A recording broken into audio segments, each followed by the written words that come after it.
All right, you can see I've got all 3 of my oak in. Probably what I'm going to do with that, because I don't like it, I can either trim it off, or I can take a little piece of white glue, Elmer's glue, and bring that down.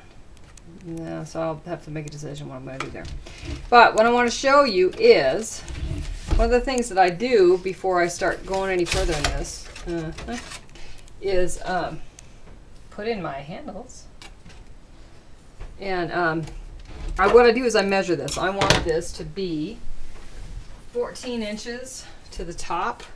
So I take my measuring device and I measure from the bottom, and right there it's about 14. So I'll go ahead and put those in, and then I'll weave these guys in as I go. And what that does is it enables me not to have to fight with it when the basket's done. So I'm going to stick this one back in here and I'll measure that again to make sure it's right with the other one. So that they want to be across from one another. And the other thing that I do, I'm looking at the shape here to make sure that it's round enough. So it looks to me like this needs to be pulled out a little bit. So the really nice thing about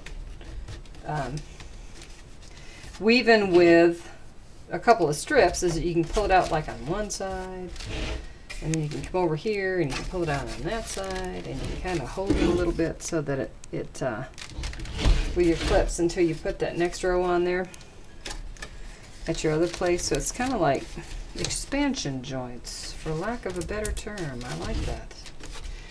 So anyway, so I can get my shape the way I want it, and then I'll just kind of clip that in place so it doesn't slide, because I will say this oak is wonderful, but it is slippery and it tends to slide back. So if you're trying to hold it somewhere, take one of your cool little clips and hold it there until you weave the next row and it starts getting its memory. So that's looking pretty good.